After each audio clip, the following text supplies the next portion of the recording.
Every Christmas, a lonely old man sat in silence inside a dark house at the edge of a snow-covered town. No laughter, no visitors, no warmth. Until one snowy night, a knock broke the stillness. On his doorstep stood a single mother and her little girl holding a small red box, and in that single moment, his life would change forever. Before we dive deeper into this story, let us know where you're watching from, and don't forget to subscribe for more heartwarming stories every day. Snow Ridge, Vermont. A small town tucked between pine-covered hills, the kind of place that looked like it had never known sorrow. Every porch was lit with gold, every window framed with garland and ribbon. The laughter of children drifted through the cold, the faint sound of bells echoing from the church steeple down the hill. The whole town seemed to breathe warmth, except for the very last house on Pine Hollow Road. From the road, the house looked dark. The curtains were drawn tight. The porch light flickered weakly, its glow barely reaching the crooked, no trespassing sign on the fence. Wind rattled the windows, carrying the scent of smoke and snow. Inside, Arthur Hemsley sat by the tall window, a mug of tea cooling in his hands. He was 72, his face lined and weathered, his hair white as the frost outside. The radiator hissed beside him, the only sound in the house. On the mantel sat a picture frame turned slightly toward the wall. Every now and then he glanced at it, but never long enough to look. He took a slow breath, the kind that came from years of talking to no one. "Another Christmas, Margaret," he muttered. "You'd tell me to quit talking to ghosts." He smiled, just barely, but the kind of smile that hurts more than it heals. It was the only kind he remembered how to make. The tea had long gone cold. He reached for the second cup on the table, the one he still set out every day, a habit he never broke. His hand trembled. Slowly, he pushed it away, the porcelain scraping against the wood. Outside, the wind picked up. Snow fell thicker now, blanketing the road in white. The town bells chimed 9 o'clock. Somewhere in the distance, he could still hear the last of the carolers, faint voices drifting home through the cold. For a moment, Arthur's eyes softened. But then he closed the curtain, shutting out the light and the sound all at once. He preferred the dark.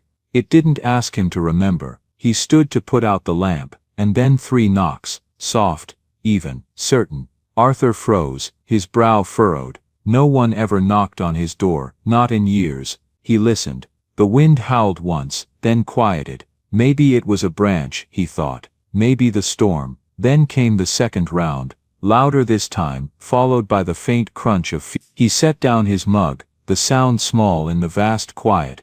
"Who in God's name," he muttered, and after a moment's hesitation, made his way to the door, his slippers whispering against the floorboards. He unlocked the latch and cracked it open. Cold air rushed in, sharp and biting. Snowflakes swirled into the entryway, melting on his sweater.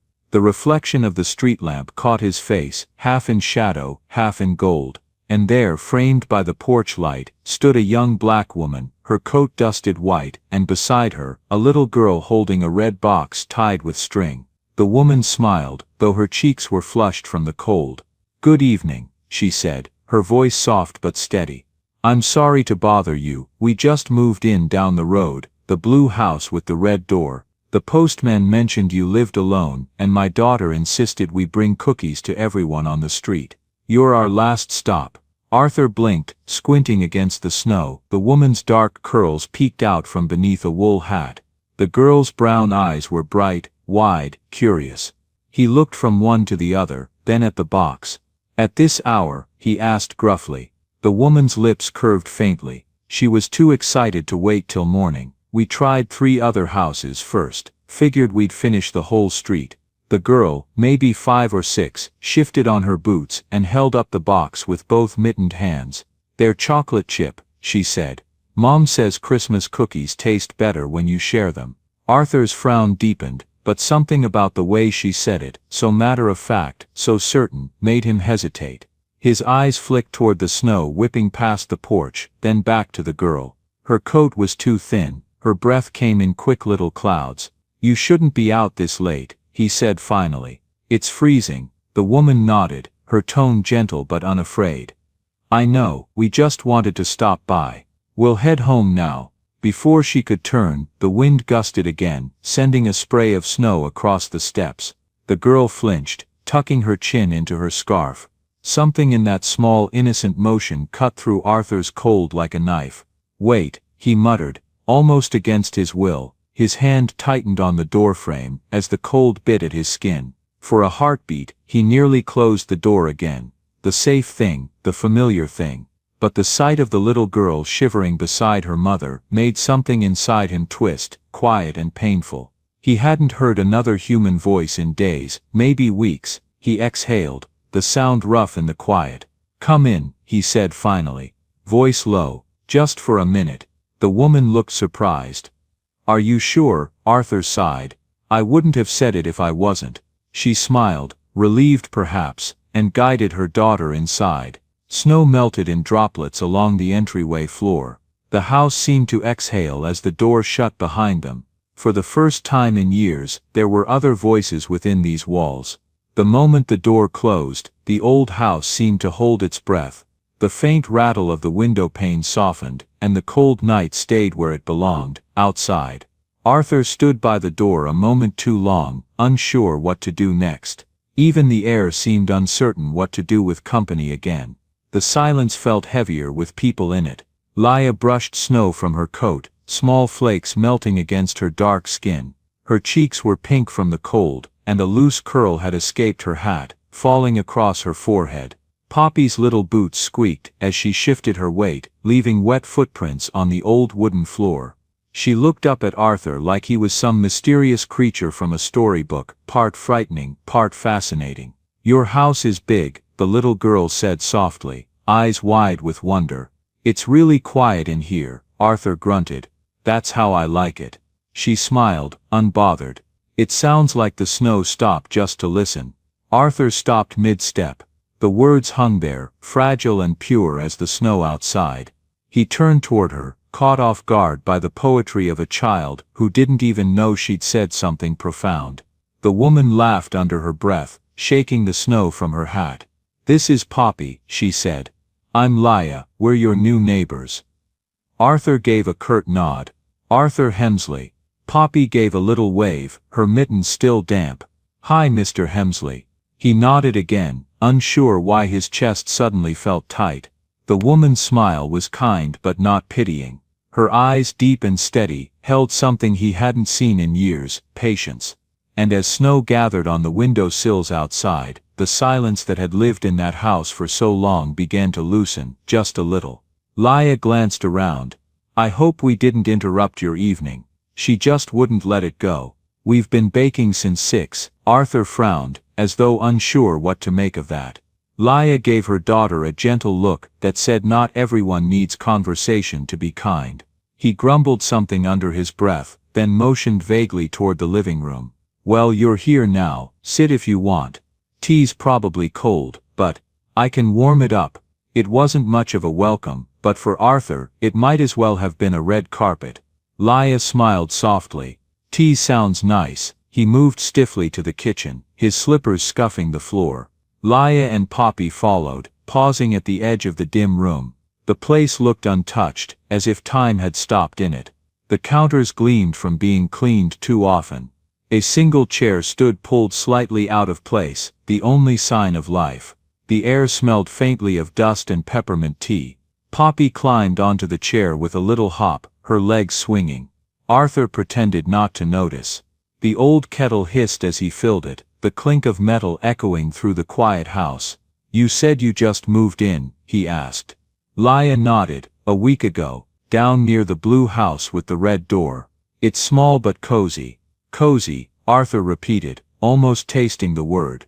"Haven't heard anyone call Snow Ridge that in years." Laia tilted her head. "You've lived here long," he gave a short laugh, without humor. "Long enough that people stopped knocking." She caught the hint of something in his voice, weariness or regret, and let the subject drop. The kettle whistled. He poured steaming water into 3 mismatched mugs. The sight of him setting one in front of Poppy, unasked, made Laia's chest warm in a quiet, unexpected way. Poppy took a careful sip, then wrinkled her nose. "It's bitter," Arthur grunted. "That's because it's tea, not chocolate." Laia laughed softly. "You might be outnumbered, Mr. Hemsley. We're cocoa people." He lifted a brow.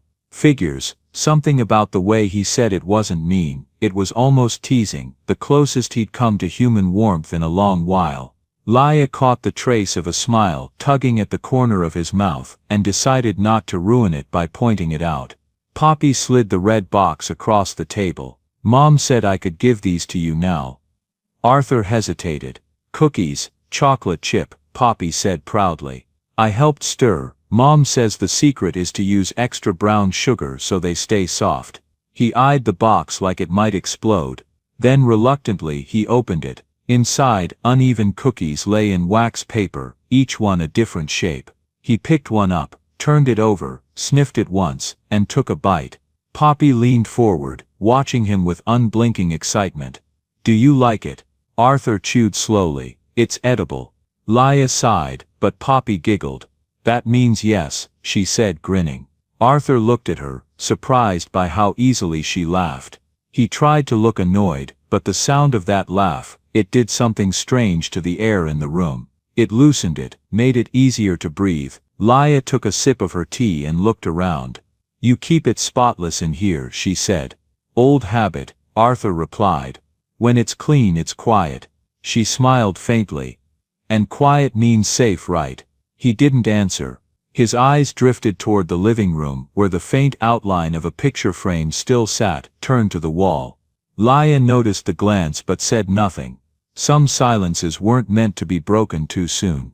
Poppy, still swinging her legs, suddenly gasped. You don't have a Christmas tree. Arthur blinked. Never saw the point. But trees are happy, she said earnestly. They make the house smile. Laia gave her daughter a soft warning look, but Arthur only sighed. Maybe the house forgot how. Poppy frowned, thinking deeply about that, then hopped down from the chair. She untied the pink ribbon from her hair and crossed the room toward the small fake plant near the window, a dusty thing that might once have been green. She tied her ribbon carefully around one of its branches. There, she said. Now it has something pretty. Arthur watched her, the corners of his eyes tightening. No one had added anything new to his home in years. Everything inside these walls had belonged to the past. Yet here was this child, adding color without asking permission. Laia whispered, almost apologetic, she means well. I know, he said softly. For a long moment, no one spoke. The clock ticked. Snow pressed against the window. Then faintly, from somewhere far away, the church bells rang the 10th hour. Laia stood and reached for Poppy's coat. We should get going. Thank you for letting us warm up, Mr. Hemsley. Arthur nodded, his voice quieter now. You shouldn't walk back in that wind. I'll walk you to the gate. They smiled, surprised at the offer. At the door, Poppy turned back, her mittened hand clutching the knob. Good night, Mr. Hemsley, she said. Don't forget, your house is smiling now. He chuckled, low and rough, and nodded. Yeah, I'll try to remember. When the door closed behind them, the silence returned. But it was different this time. Lighter, warmer, almost fragile. Arthur stood by the window again, watching the two figures walk down the snowy road. Their footprints trailed behind them, soft and fleeting, disappearing into the white. And on the dusty plant near the window, the pink ribbon shimmered faintly in the glow of the street lamp, a small living thing in a house that had forgotten how to live. Morning came slow to Pine Hollow Road. The sun rose pale behind a veil of snow clouds, casting the town in a washed-out silver light. In most homes, coffee brewed and radios played softly. In Arthur Hemsley's house, the only sound was the kettle clicking off. He stood at the window again, same as always. Only this time, something was different. On the withered houseplant near the glass, a pink ribbon fluttered faintly in the heat from the radiator. The air caught in his throat. For a long while, he simply stared at it, that little thread of color in a room that had forgotten color existed. He thought about taking it off. He even reached for it once, hand hovering above the branch. But his fingers stopped halfway. He let them fall, the ribbon stayed. Arthur spent the day trying not to think about it. He fixed a squeaky hinge, cleaned out the wood stove, even sorted the mail he hadn't opened in weeks. But no matter where he went, his eyes kept drifting back to that window. to that pink bow, to the echo of a child's laughter that somehow refused to fade.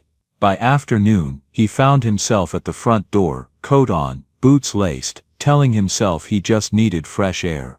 The truth was simpler, he wanted to see if they were real. Snow crunched beneath his boots as he walked down the road. It had been years since he'd walked this far, without a reason. The houses glowed warmly under the weight of snow, smoke curling from chimneys. At the end of the street, stood the small blue house with the red door. Arthur hesitated at the gate. A light flickered in the kitchen window, and the faint sound of laughter drifted out. A woman's laugh, gentle and musical, followed by a child's squeal. He felt something twist in his chest. It had been so long since laughter felt close enough to touch. He turned to leave just as the door opened. Mr. Hemsley. Leah stood in the doorway, wiping her hands on a kitchen towel. Her dark hair was tied up loosely, and a strand had escaped to rest against her cheek. She smiled, surprised, but not unkind. "I didn't think you'd be the kind to take walks." Arthur cleared his throat, suddenly self-conscious. "I needed to check the snow level on the road." Leah laughed quietly. "That's a new one." Before he could reply, Poppy darted out behind her, bundled in a fuzzy pink sweater, her curls tucked beneath a hat with pompons. "Mr. Hemsley," she called, grinning, "did the ribbon make your house happy?" Arthur froze, unsure how to respond. "Well, it hasn't complained yet." Poppy giggled and ran down the steps, slipping a little on the ice before catching herself. She held out something in her mitten, a small cookie wrapped in napkin. "I saved you one. The last one." Arthur took it carefully, as though it might crumble. "You didn't have to." "I wanted to," she said simply. "You looked like you needed one." The words hit harder than they should have. He stared at her, at that innocent certainty, and for a second, his throat went tight. "Thank you," he managed. Leah stepped closer, folding her arms against the cold. "You can come in for a minute if you want. It's warm and I've got coffee on." Arthur hesitated.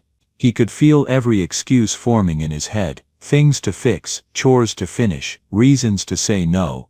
But before he could, Poppy reached up and took his gloved hand in hers. "Come on," she said softly. "It's cold out here." He looked down at her, this little hand wrapped around his, and something inside him gave way. Inside the blue house, the warmth hit him like memory. The smell of cinnamon and sugar, the low hum of an old radio playing a gospel Christmas song.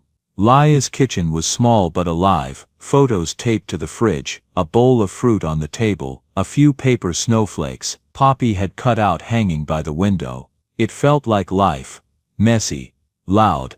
Real. Arthur stood awkwardly by the door, hat in his hands.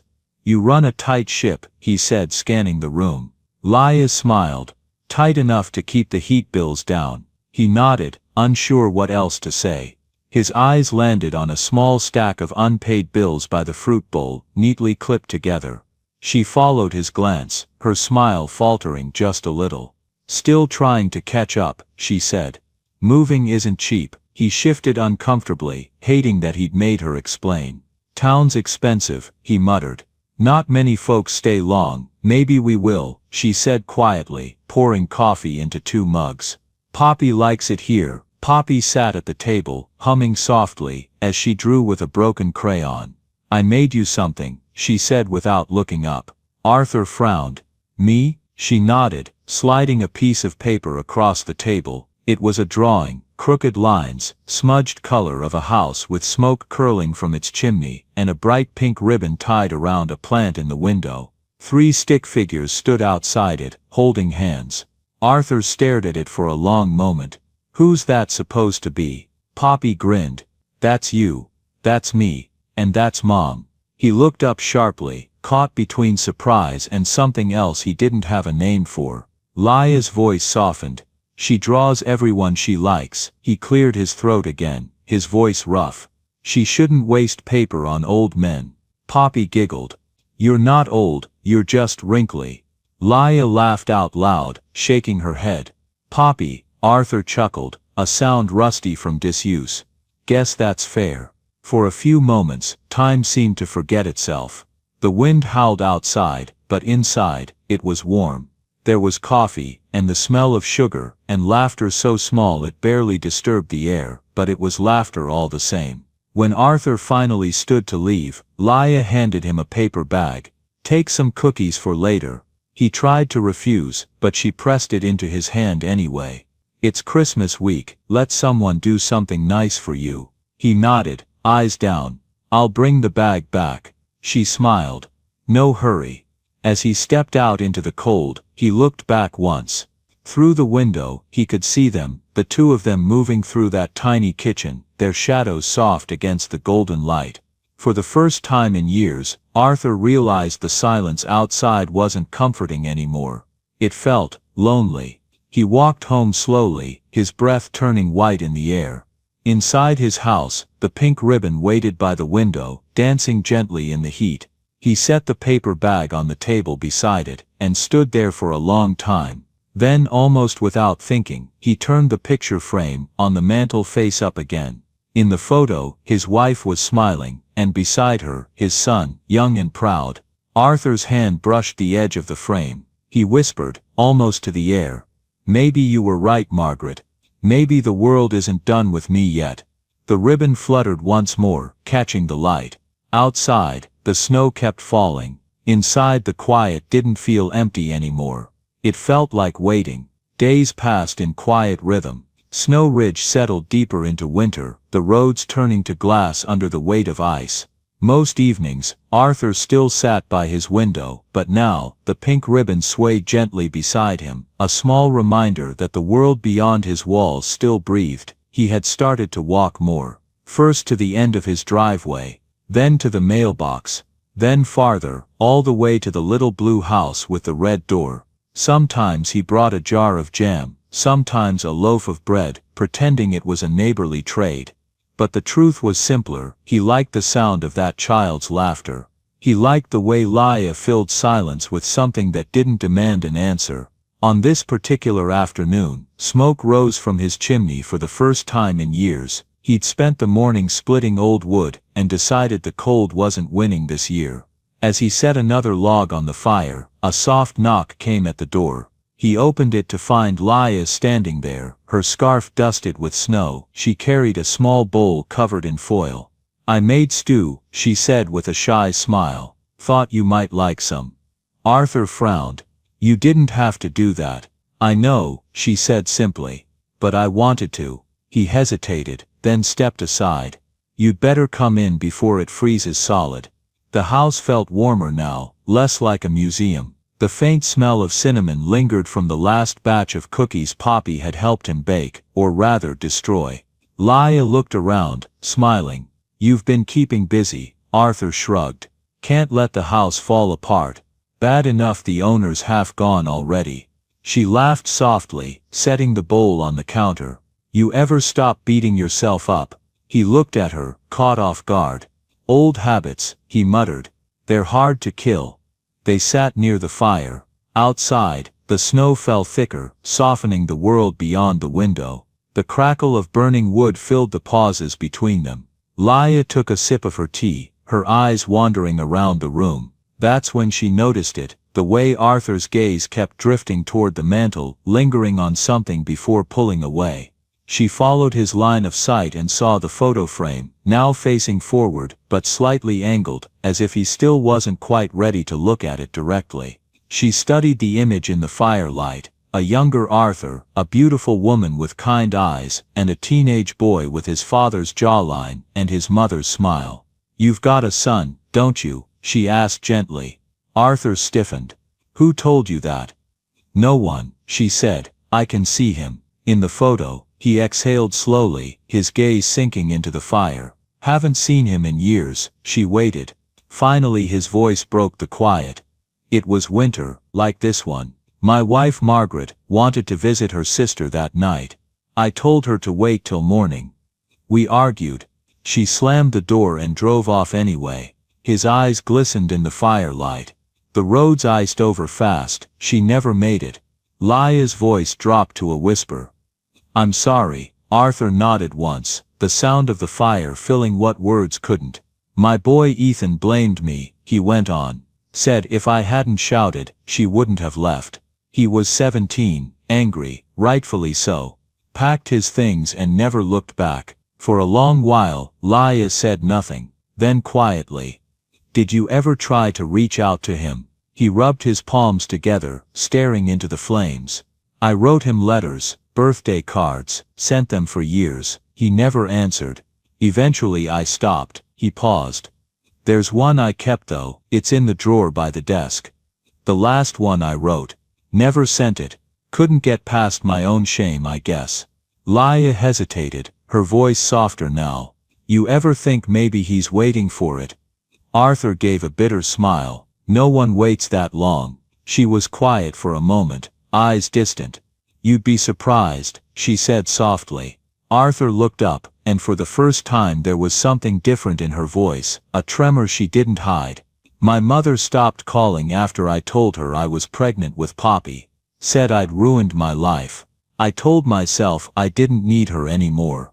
But every year I still think about dialing her number. I just never do." She gave a small broken laugh. "Guess silence runs in more than one family." Arthur didn't know what to say, but something in his expression shifted, softer now, less guarded. After a pause he rose and crossed to the old desk in the corner. From the top drawer he pulled out a yellowed envelope. The handwriting was shaky but deliberate. He handed it to her. Laya turned it over, reading the name on the front, Ethan Hensley. Her eyes lifted to Arthur. "You never mailed it. Wrote it over 10 years ago, kept rewriting it in my head. But this is the one I could never let go of. What did you want to say?" He looked at her, the answer caught somewhere between pride and pain. "That I was sorry," he whispered. "That I miss him, that I still set 2 places at the table every Christmas even though no one shows up." He gave a dry laugh, shaking his head. "Every so often I'd see a name in the papers. And Ethan Hensley, some tech man in Boston doing big things. Started a company called Elridge something or other. I'd tell myself it couldn't be my boy. But the age was right. The hometown when they mentioned it once or twice." He paused, his voice dropping.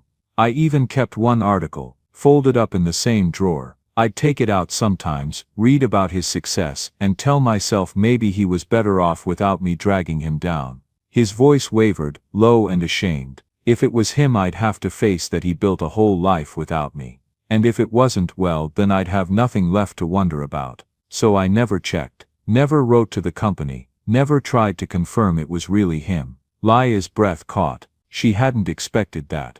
The old man's gruffness hiding such a deep aching uncertainty. "You never tried to find out for sure?" she asked softly. Arthur shook his head. Didn't want to be a ghost showing up to ruin whatever peace he'd found. "And if I was wrong, I couldn't bear the disappointment."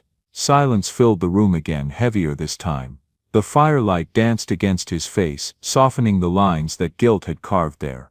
After a moment, Laya said quietly, "You know, pride and love sound a lot alike when you've been alone too long." Arthur looked at her, really looked at her, as if no one had ever said that to him before. Laya smiled gently.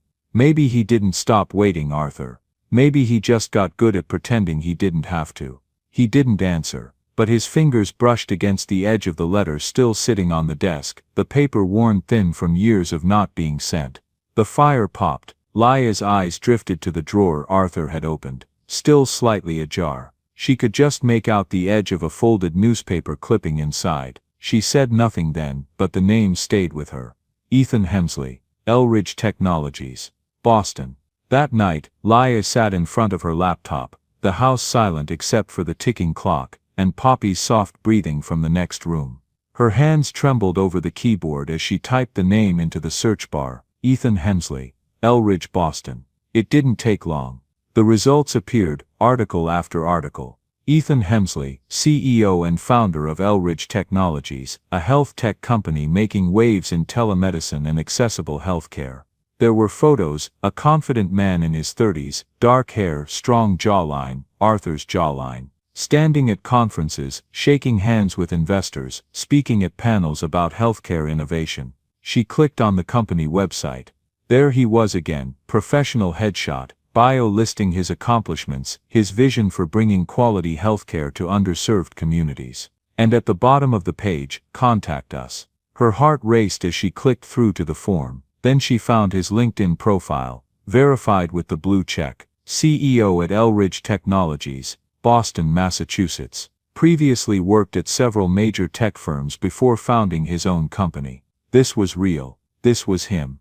Arthur's son. She paused, her finger hovering over the keyboard. For a moment the glow of the screen blurred through the tears she didn't expect. It wasn't just Arthur she saw. It was her own father, the man who hadn't spoken to her since she'd left home at 19. She'd told herself she didn't care anymore. But the truth was, some silences follow you, even when you build a new life. Maybe that's why Arthur's story hurt the way it did. The way he looked at that photo, the way he said his son's name like a prayer no one answered. She knew that pain too well. She stared at the contact form again, her reflection caught in the dim light of the screen. Maybe it's not about permission, she whispered. Maybe it's about mercy. Her fingers hovered, trembling once before she began to type. Dear Mr. Hemsley, my name is Laia Hartwell. I'm writing on behalf of your father, Arthur Hemsley, who lives in Snow Ridge, Vermont. I know this message may come as a surprise after so many years. Your father is alive and well.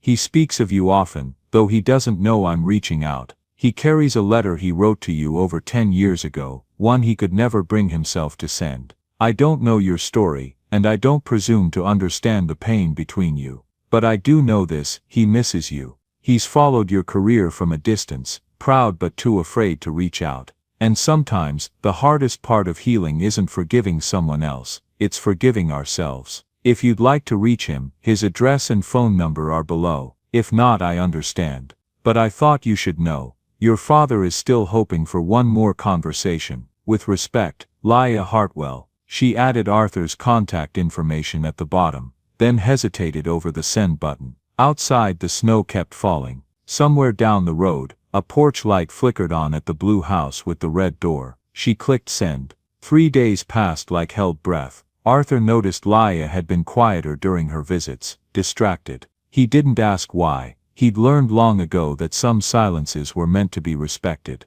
On the 4th morning, she appeared at his door earlier than usual, her face pale, her hands twisting the strap of her purse. I need to tell you something, she said. Arthur's stomach dropped. What's wrong? Nothing's wrong.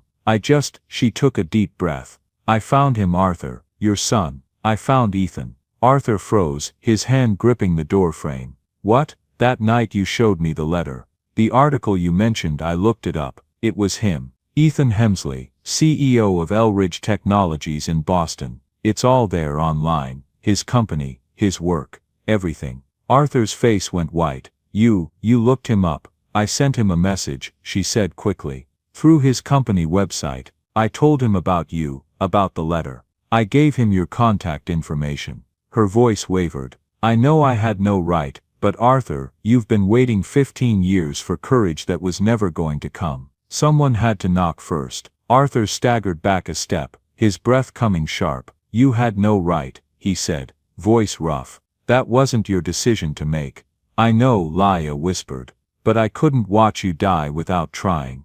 They stood there in the cold morning air, the snow falling softly between them. Finally, Arthur's voice cracked. What if he doesn't answer? Then at least you'll know you tried, she said. But Arthur, what if he does? That evening, Arthur sat alone at his kitchen table, staring at his old laptop, a dusty thing he barely knew how to use. Laia had helped him check his email before she left, showing him how to refresh the inbox, how to recognize which messages were real and which were spam. Just check it once a day, she'd said gently. Or don't check it at all, that's okay too. But now, in the quiet of his house with only the ticking clock for company, Arthur found his hand moving toward the mouse. He clicked refresh, the screen blinked. One new message, subject line, re-message, regarding Arthur Hemsley. Arthur's hand trembled so badly, he had to set it flat on the table. For a long while, he couldn't bring himself to click it. His finger hovered above the mouse, shaking slightly. Then with a breath that sounded too loud in the quiet house, he opened it. The message was short, but every word hit like a heartbeat long forgotten. Subject line, re-message regarding Arthur Hemsley. For a long while, he couldn't bring himself to click it. His finger hovered above the mouse, shaking slightly. Then with a breath that sounded too loud in the quiet house, he opened it. The message was short, but every word hit like a heartbeat long forgotten. Mr. Hartwell, or Miss Hartwell, I'm not sure who sent this, I don't know who you are, or why you're reaching out now, after all this time. 15 years is a long silence to break with a stranger's email. But seeing his name again, I'll admit, it did something I didn't expect. I've spent half my life trying not to hate him, and the other half wishing I didn't. He hurt me in ways I still don't have words for. But he's still my father, and that's the part I could never unlearn. I'm in Vermont in 2 weeks for work, Snow Ridge actually. Conference at the Lakeside Inn. If he wants to talk, I'll be there Saturday evening, January 11th. The lobby bar at 7. If he doesn't come, I'll understand. Maybe that's how it was always meant to end. Ethan Arthur read it once, then again, then a third time, slower, each line cutting deeper than the last. It wasn't forgiveness, it wasn't even kindness, but it was real. He stared at the blinking cursor, his breath uneven. For years he'd dreamed of hearing his son's voice again. Now the words on the screen felt both gift and punishment. He whispered, barely audible, "He's coming home." The sound startled even him. For the rest of the evening, Arthur moved like a ghost through the house, picking up things that didn't need picking up, checking the fire, rearranging the photo on the mantel for the first time in years. Every small act was an attempt to keep the panic at bay. When night came, sleep didn't. He sat by the window, staring into the dark. The wind outside had gone still, but inside him, everything was storm. At dawn, he finally stood.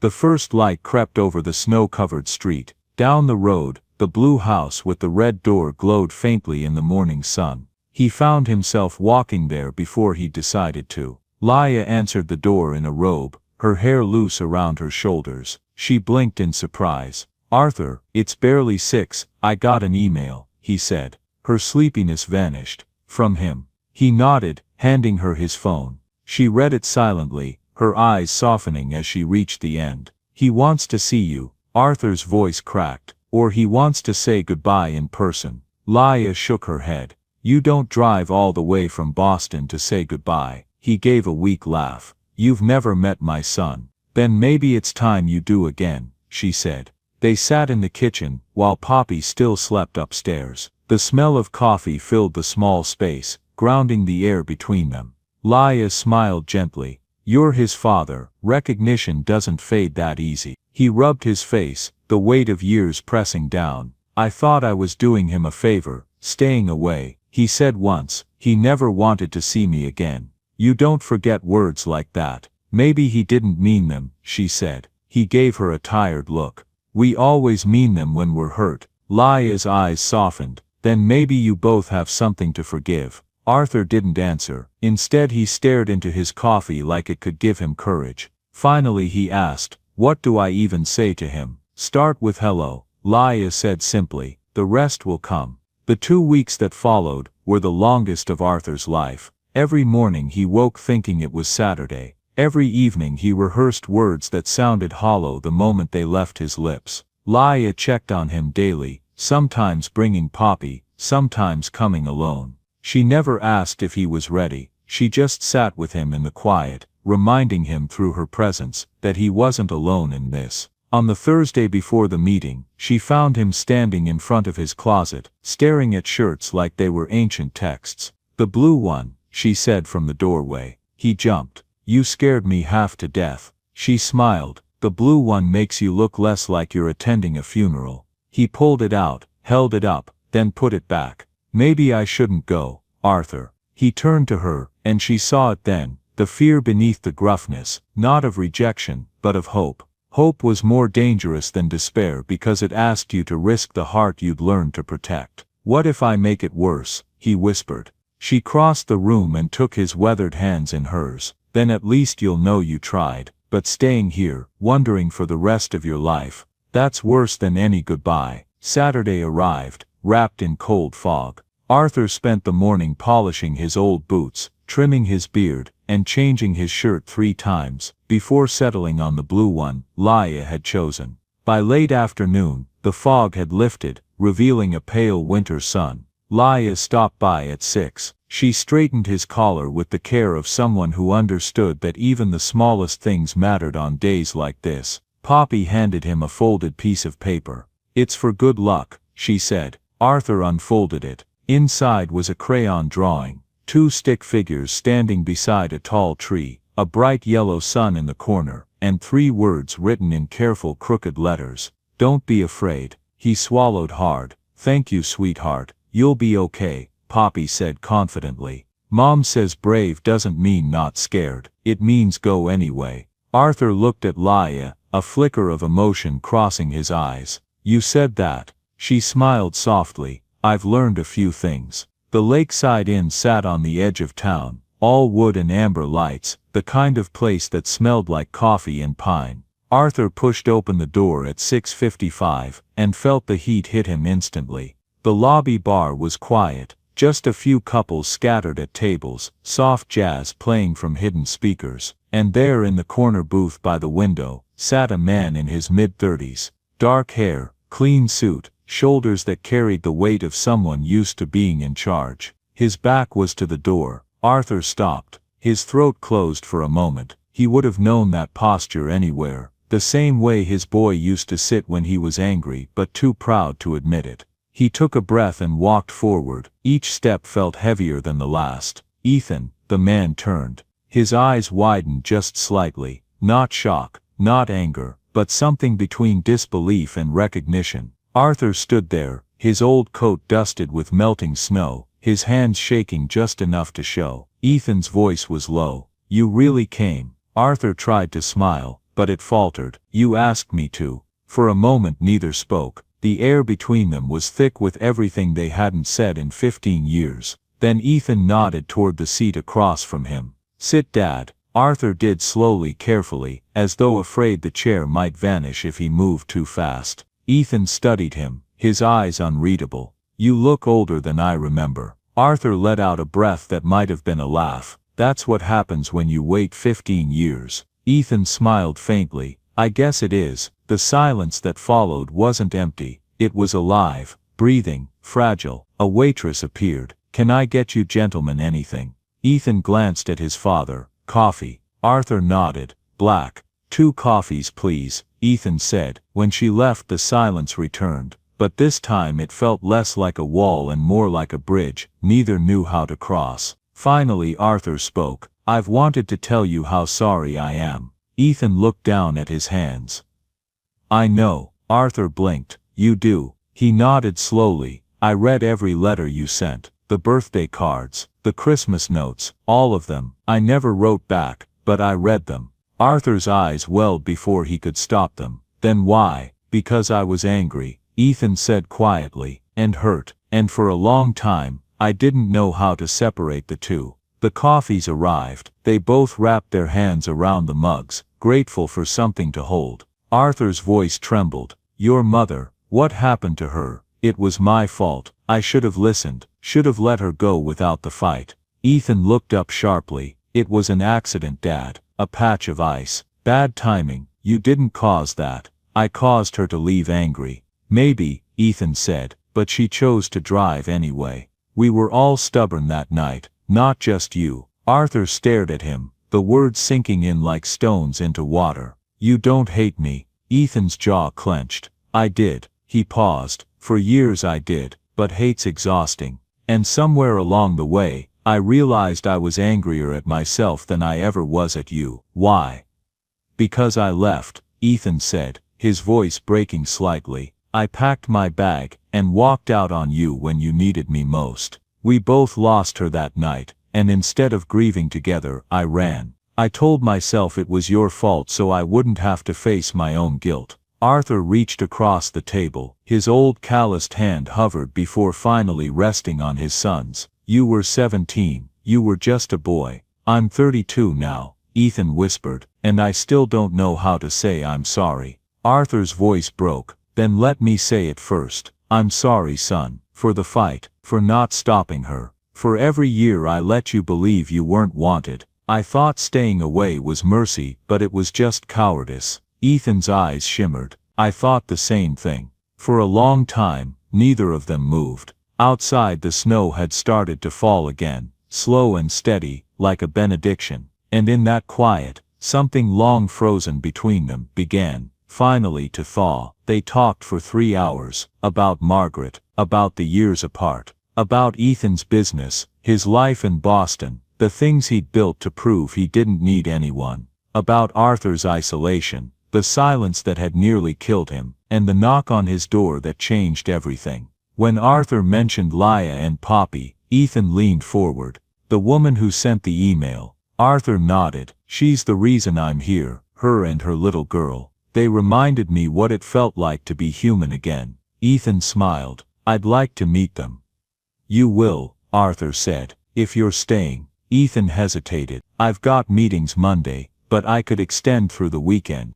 Maybe longer. Arthur's eyes brightened. Yeah, Ethan said softly. I think we've got some time to make up for. They stood to leave, and for the first time in 15 years, father and son walked side by side through the snow. The following week brought a rare warmth to Snow Ridge, the kind that didn't come from weather, but from something quieter, human presence. Arthur's house, once the loneliest on Pine Hollow Road, now carried the faint smell of coffee most mornings, and the sound of voices where silence used to live. Ethan had extended his stay. His assistant in Boston wasn't thrilled, but Ethan had been firm. Some things are more important than quarterly reports. Most mornings, he worked from the small desk in Arthur's study, the same desk where the yellowed letter had sat for a decade. Sometimes Arthur would bring him coffee without asking. Sometimes they'd sit together in comfortable silence, the kind that didn't need filling.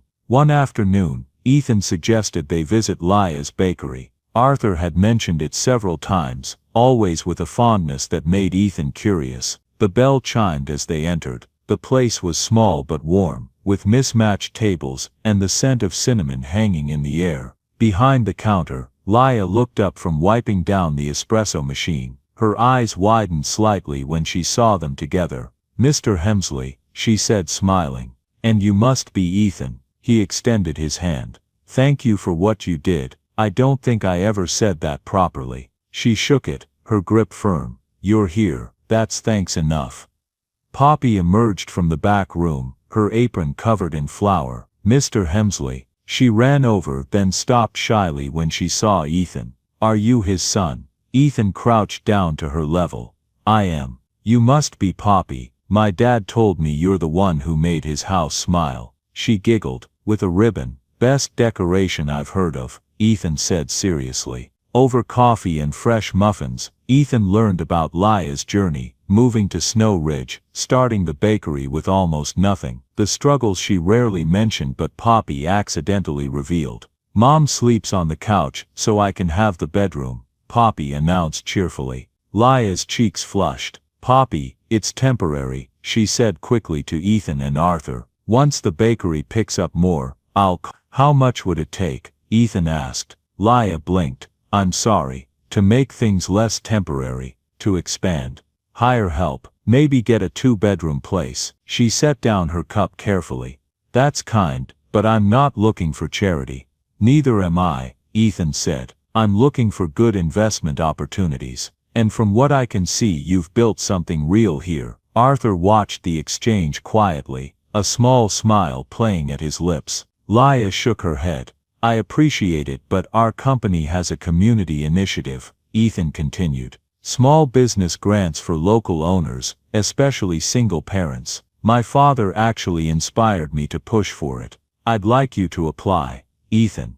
Arthur said softly, don't push. But Laya was looking at the application form Ethan had pulled up on his phone, her eyes scanning the requirements. This is real, completely. And before you ask, no, you won't get special treatment because you know me. But you will get fair consideration, which is more than most programs offer. She looked at Arthur, who nodded encouragingly. Think about it, Ethan said. No pressure. That night, after Poppy had gone to bed, Laya sat at her small kitchen table with the application open on her laptop. Her fingers hovered over the keyboard. She thought about her mother, about the years of silence between them, about the shame she'd carried for getting pregnant young, for choosing to keep Poppy, for building a life her family had never believed she could manage. Maybe it's time to believe in myself the way others do, she whispered. She filled out the application, attached her business plan, rough as it was, and clicked submit at 11:47 that night. The response came 3 weeks later, during the lunch rush. Laia was juggling orders when her phone buzzed. Application status: under review, interview requested. Her hands trembled as she read it again. The interview was scheduled for the following Tuesday at the company's regional office, an hour away. Ethan had insisted he'd drive her, but Laia declined. She needed to do this on her own. Arthur watched her leave that morning, standing at his window as her old car disappeared down the snowy road. "She'll do fine," he muttered to himself. But he paced for the next 3 hours anyway. When Laia returned that afternoon, her face was unreadable. She walked into Arthur's house. She had a key now, something that had happened so naturally neither remembered when, and sat down heavily at the kitchen table. Arthur and Ethan both stared at her. "Well?" Arthur finally asked. She looked up, and her eyes were red, but she was smiling. They approved it. Full funding, plus mentorship and marketing support. Arthur let out a breath he didn't know he'd been holding. Ethan grinned. "I told you." "No," Laia said, standing up and crossing to Arthur. She hugged him tightly, surprising them both. "You told me, that night by the fire. You said, continuing is for the stubborn ones. I'm stubborn, Mr. Hemsley, because you taught me how to be." Arthur's eyes filled. He patted her back awkwardly, unused to the affection but grateful for it. "You taught yourself. I just held the flashlight."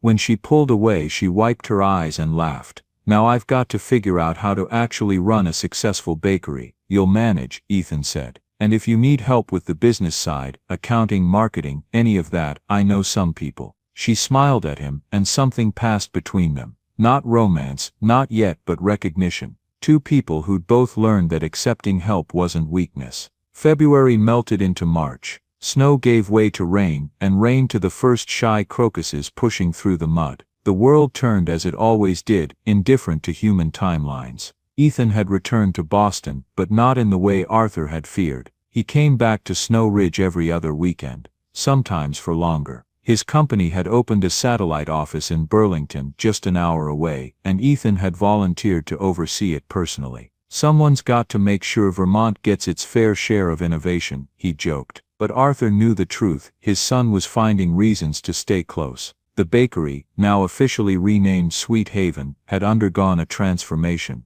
New equipment, a part-time hire, an expanded menu that had locals lining up Saturday mornings. Laia had even managed to move into a 2-bedroom apartment above the hardware store, which Poppy declared was like living in a castle. Arthur helped where he could. He'd become the unofficial taste tester, the repairman for squeaky doors, and to everyone's surprise, the person who read stories to children during the bakery's new Saturday story hour. "Never thought I'd see you with a picture book in your hand," Ethan had remarked one Saturday, watching his father animatedly read to 6 wide-eyed kids. Arthur had shrugged. Poppy asked, "Can't say no to that girl." But beneath the rhythms of daily life, something else was building. Laia had become quieter in recent weeks, distracted. Arthur noticed her staring at her phone sometimes, her finger hovering over a number she never called. One evening in late March, as she was closing the bakery, Arthur knocked on the back door. "You're going to wear a hole in that screen," he said, nodding to her phone. She looked up, startled, then smiled weakly. "Didn't realize I was that obvious." "Your mother?" Her smile faded. "There was an article about the bakery in the regional paper last week. Someone from my old neighborhood sent it to her. She texted me." Arthur sat down across from her. "And I haven't answered," Laia said. "I don't know what to say. Hi Mom, it's been 6 years. Hope you're well. After everything?" "What did she say in the text?" Laia pulled up the message and showed him. "I saw your picture in the paper. You look happy. Poppy looks just like you did at that age. I'm proud of you, Laia. I'm sorry it took me this long to say it. If you want to talk, I'm here. If not, I understand." Mom. Arthur read it twice, then handed back the phone. "That's a good start. Is it enough though?" Laia asked, her voice breaking slightly. 6 years of silence, and she thinks one text makes it okay. "No," Arthur said gently. "But maybe it's not about okay. Maybe it's about possible." She wiped her eyes. "You're the second person to make me believe in possible." "Who was the first?" Poppy, she said with a sad smile. Every night she prays that her grandmother will meet her someday. She doesn't even know what she did wrong, but she prays anyway. Arthur's chest tightened. Kids shouldn't have to carry adult grudges. No, Leia agreed. They shouldn't. That night, she typed a response. Hi Mom, thank you for reaching out. It means more than you know. I'm not sure what this looks like yet, but I'm willing to talk if you are. We could start with a phone call. She hit send before she could second guess herself. The phone rang the next morning at 7. Leia almost didn't answer, then saw the number and her hand moved before her mind could stop it. Hello, Leia? Her mother's voice was older, softer, uncertain. Is this okay? Is it too early? No, Leia said, sitting down heavily. It's okay. They talked for 20 minutes. Surface things at first, weather, the bakery, Poppy's school, then slowly, carefully, deeper things. I was wrong, her mother finally said. About everything. About how I reacted when you told me. About what I said. About walking away. I let my own fear and shame make me cruel, and you didn't deserve that. Leia's throat tightened. I thought you hated me. Never, her mother whispered. I hated that I didn't know how to help you. I hated feeling like I'd failed, but I never hated you. Then why did you leave? Because I thought you'd be better off without my disappointment weighing on you. I thought you needed space to become who you were meant to be. I was wrong about that too. They were both crying by the end of the call. No grand resolution, no perfect reconciliation, just two women admitting they'd hurt each other and wondering if there was still time to heal. When Leia told Arthur later that day, he smiled. Sounds familiar. Sounds like someone taught me that reaching out is worth the risk. Someone smart, I hope. She laughed through her tears. Someone stubborn. April brought true warmth to Snow Ridge, and with it a visitor. Diane Hartwell arrived on a Thursday afternoon, driving a sensible sedan and wearing a nervous smile. She'd called ahead, and Leia had agreed to meet her at the bakery during the afternoon lull. When Diane walked through the door, Leia stood frozen behind the counter. Her mother looked older, grayer at the temples, lines deeper around her eyes, but she still had the same warm brown eyes Leia remembered, the ones that used to light up when Leia brought home good report cards. Hi baby, Diane said softly. Leia's carefully constructed composure crumbled. Hi Mom. They met in the middle of the bakery floor, and when they hugged, 6 years of silence pressed between them. Heavy, painful, but finally breaking. From the back room Poppy peeked out, her eyes wide. When they separated, Diane saw her granddaughter for the first time in person. Oh, she breathed. Oh Leia, she's beautiful. Poppy approached cautiously, looking to her mother for permission. Leia nodded, and Poppy extended her small hand formally. Hello, I'm Poppy Hartwell. Are you my grandma? Diane laughed through her tears. I am, sweetheart. I'm so sorry it took me this long to meet you. That's okay, Poppy said seriously. Mom says sometimes people need time to be brave. Diane looked at Leia, who shrugged tearfully. I might have borrowed that from someone. They spent the afternoon together, awkward at first, then easier. Diane admired the bakery, helped frost cupcakes, and listened to Poppy's chatter about school and friends and the nice old man down the street, who read stories at the bakery. Mr. Hemsley, Diane asked. He's the best, Poppy declared. He was sad before, but we made him happy again. Diane looked at her daughter questioningly. Long story, Leia said, but it's a good one. That evening Leia invited her mother to stay for dinner at their apartment. It was small and cramped, but it was home. As Diane helped set the table, she paused at a drawing on the refrigerator, the one Poppy had made months ago, showing 3 stick figures and a house with a pink ribbon. This is lovely, Diane said. That's our family, Poppy explained, coming up beside her. That's Mommy, that's me, and that's Mr. Hemsley's house. See the ribbon? I gave it to him. It's very special, Diane said, her voice thick. Over spaghetti and garlic bread, they talked more honestly than they had in years. Diane apologized again, not just once, but specifically, naming the things she'd said and done that had hurt. Leia cried and told her mother how abandoned she'd felt, how hard it had been doing everything alone. You did an incredible job, Diane said, looking at Poppy, who was building a tower out of bread crusts. She's remarkable, and so are you.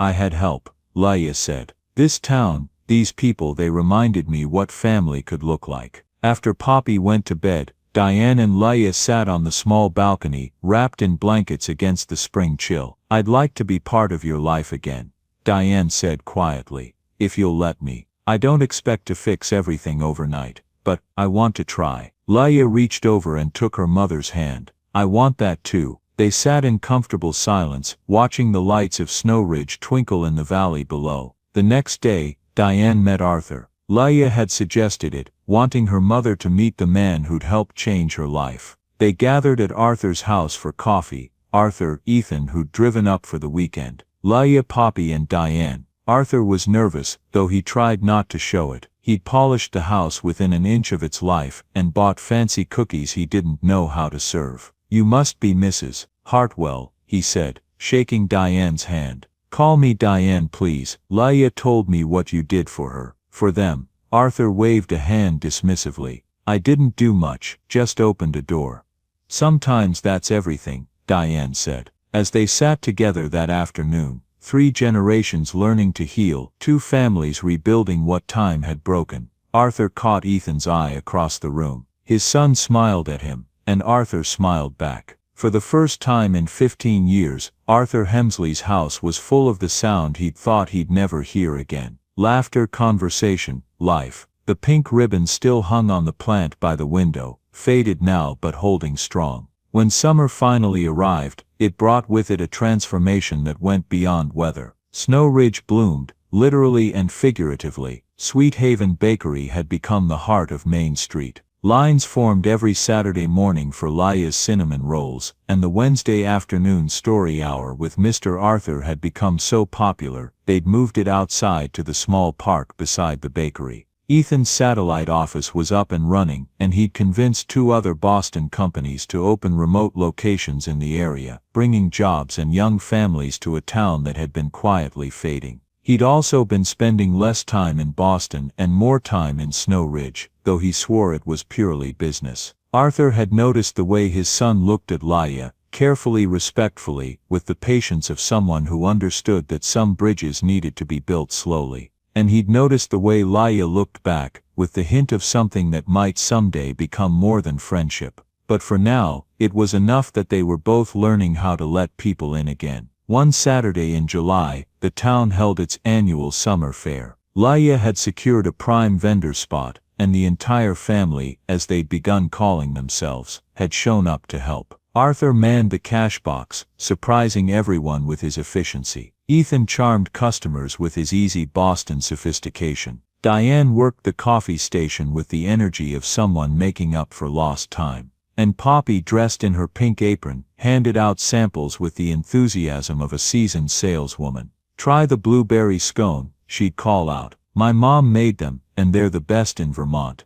By mid-afternoon, they'd sold out of everything. As Leia counted the earnings, her hands trembled. This is 3 times what I projected." Arthur smiled. "Told you this town needed you." "No," she said, looking around at her family, the one she'd found and the one she'd reclaimed. "I needed this town. I needed all of you." That evening, as the fair wound down and the sky turned gold, the family gathered on the hill overlooking town. They'd brought blankets and leftover pastries, and they sat together watching the sunset paint Snow Ridge in shades of amber and rose. Poppy lay between Leia and Diane, her head on her grandmother's lap. "This is my favorite day ever," she announced. "Mine too, sweetheart," Diane said, stroking her granddaughter's curls. Arthur sat beside Ethan, their shoulders almost touching, a closeness that would have been impossible 6 months ago. "Thank you," Arthur said quietly. Ethan looked at him. "For what?" "For coming back. For giving me another chance." Ethan's throat tightened. "Thank you for finally letting me." They sat in comfortable silence as the sun dipped below the hills. Leia watched them and smiled. She thought about the night she'd knocked on Arthur's door, terrified and exhausted, with nothing but cookies and hope. She thought about how close she'd come to giving up, on the town, on the bakery, on believing she deserved good things. "You okay?" Ethan asked, noticing her expression.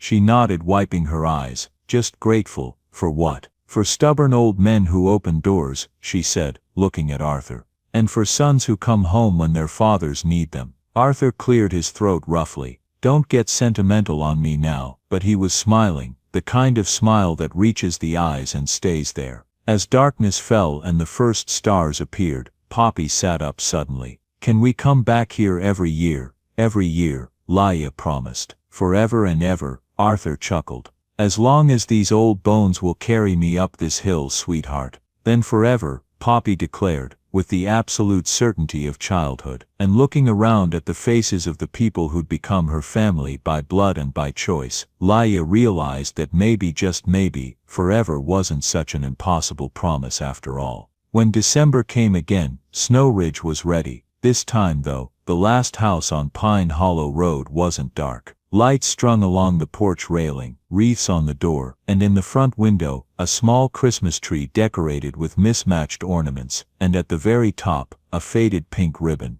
Inside, the house that had once known only silence, now rang with voices. Diane had driven up from Massachusetts for the holidays. Ethan had taken the entire week off, first time in 10 years, his assistant had marveled. Laia and Poppy had been there since morning, helping Arthur prepare Christmas dinner with varying degrees of success. "Dad, you're supposed to baste the turkey, not drown it," Ethan said, rescuing the roasting pan. "I know how to cook a turkey," Arthur grumbled. "Since when?" Ethan shot back, grinning. "Since your mother." Arthur stopped, the words catching, but this time, it didn't hurt. The memory was warm, not bitter. "Since your mother taught me, 30-some years ago." Ethan's smile softened. "She was a good teacher. The best," Arthur agreed. In the living room, Poppy was showing Diane her collection of snow globes, a new tradition she'd started. Each one represented something special: the bakery, the summer fair, the hill where they'd watched the sunset. "And this one," Poppy said, holding up a simple globe with a small house inside, "is Mr. Hemsley's house. Mommy got it made special." Diane examined it carefully. Inside the globe, when you shook it, pink glitter swirled around the tiny house. "That's beautiful, honey. It's to remember the night everything changed," Poppy said seriously. "Mommy says sometimes the smallest things make the biggest difference." Laia, overhearing from the kitchen, felt her throat tighten. She caught Arthur's eye, and he nodded. A small gesture that said everything words couldn't. When dinner was finally ready, they gathered around the table that had once been set for 1, then 2, and now held 6. Before they ate, Arthur cleared his throat. I'm not much for speeches, but I wanted to say something." Everyone quieted, looking at him. He looked around the table at his son, found again. At Laia and Poppy, who'd knocked on his door when he'd needed it most. At Diane, who'd found the courage to come home to her daughter. "Last year at this time, I was alone," he began, his voice rough with emotion. "I'd convinced myself that was what I deserved, that silence was safer than risking hurt again." He paused, composing himself. "But someone knocked anyway, and that knock, that simple act of kindness from strangers, it saved my life. It brought my son home. It reminded me that family isn't just blood, it's the people who show up, who stay, who love you even when you've forgotten how to love yourself." Poppy reached over and took his hand. "We'll always show up, Mr. Hemsley." Arthur squeezed her small hand gently. "I know you will, sweetheart, and that's the greatest gift an old man could ask for." Ethan raised his glass. "To showing up, to showing up," everyone echoed. "And to pink ribbons," Poppy added. Arthur laughed, deep and genuine. "And to pink ribbons." After dinner, as snow began to fall softly outside, they gathered in the living room. Ethan built up the fire, while Diane helped Poppy hang a new ornament on the tree. Laia and Arthur stood by the window, watching the snow dust the street in white. "Do you ever think about that night?" Laia asked quietly. "When we first knocked." "Every day," Arthur admitted. "I almost didn't answer." "What changed your mind?" He smiled. "I saw that little girl shivering in the cold, and I remembered what it felt like to need warmth, to need someone to open the door." "I'm glad you did," Laia said. "Me too." They stood in comfortable silence, watching the snow fall. Down the street, other houses glowed warm against the night. Somewhere, church bells began to chime. Arthur turned from the window and looked at his family, this beautiful, unexpected, perfect family that had built itself from broken pieces and second chances. "You know," he said, loud enough for everyone to hear, "my Margaret used to say that home isn't a place, it's a feeling." Ethan looked up from the fire. "I remember her saying that." Arthur nodded. I spent 15 years not feeling it, but now," he looked around the room, his eyes bright, "now I feel it everywhere." Poppy climbed into his lap, something that had become their tradition. "Tell us the story again," she said. "About the night we knocked on your door." Arthur smiled. "You've heard it 100 times. I want to hear it 100 more," she insisted. So Arthur told the story, how he'd been sitting alone in the dark, how he'd heard 3 knocks that changed everything, how a little girl with a pink ribbon and her brave mother had reminded him what it meant to be alive. As he spoke, Laia leaned against Ethan's shoulder, a gesture so natural now that neither of them thought twice about it. Diane sat beside them, her hand resting on her daughter's knee, grateful for every moment she'd almost lost. When Arthur finished, Poppy looked up at him with those wide, earnest eyes. "And we all lived happily ever after." Arthur chuckled. "Well, we're still living it, sweetheart. The story's not over yet." "Good," Poppy said, settling deeper into his arms. "I don't want it to end." Outside, the snow continued to fall, blanketing Snow Ridge in white. The town sparkled with lights, gold and red and green, each window a small beacon of warmth against the dark. And in the last house on Pine Hollow Road, the house that had once been the darkest of all, every window glowed bright. The pink ribbon still hung on the Christmas tree, faded but precious, a reminder that sometimes salvation comes in the smallest packages. Sometimes hope arrives at your door with nothing but cookies and a child's smile. Sometimes the bravest thing you can do is simply open the door when someone knocks. As the clock chimed midnight, and Christmas Day officially began, Arthur looked around his living room one more time. At the son he'd found again, at the woman and child who'd saved him, at the grandmother who'd found her way home, at the family they'd all built together from courage and forgiveness and love. "Merry Christmas," he said softly. "Merry Christmas, Dad," Ethan replied. "Merry Christmas, Mr. Hemsley," Laia and Poppy said in unison. "Merry Christmas, Arthur," Diane added. And in that moment, surrounded by the people he loved in the home that had finally learned to smile again, Arthur Hemsley understood what his wife had meant all those years ago. Home wasn't a place. It was this warmth, this laughter, this love. It was right here. And it always had been, waiting patiently for him to open the door and let it back in. "You know, for most of my life, I thought silence was peace. I thought if I kept the world out, if I kept people out, the pain would stay quiet too. But silence doesn't heal. It just hides the hurt long enough for you to forget how to speak." Then one night, someone knocked on my door. Not a miracle, not an angel, just a young woman and her little girl standing in the snow with cookies and a smile. That's how it happens sometimes. The light doesn't come crashing in. It just shows up small and patient and kind.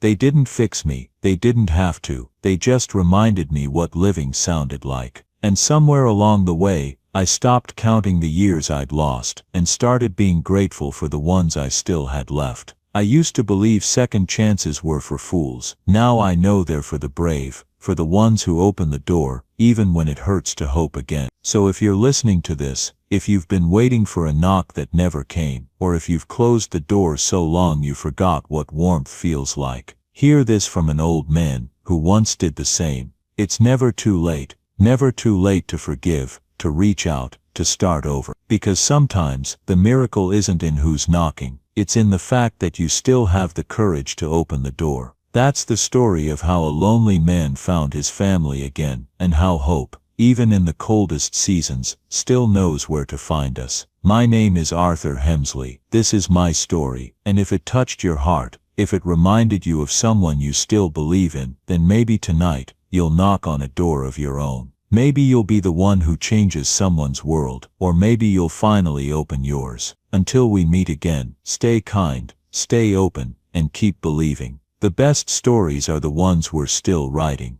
1 year later, Sweet Haven Bakery expanded to a second location. Ethan Hemsley moved permanently to Snow Ridge and proposed to Laia on the hill where they'd watched the sunset. She said yes. Arthur walked her down the aisle that spring, with Poppy as flower girl, and Diane crying happy tears in the front row. The pink ribbon, now carefully preserved in a frame, hangs in their home, a reminder that sometimes the smallest gestures create the biggest changes. And every Christmas Eve, they gather at the house on Pine Hollow Road, the house that learned to smile and tell the story of the night everything changed. Because some stories deserve to be told again and again, and some families are worth every knock, every risk, every moment of courage it takes to let love back in. Join us to share meaningful stories by hitting the like and subscribe buttons.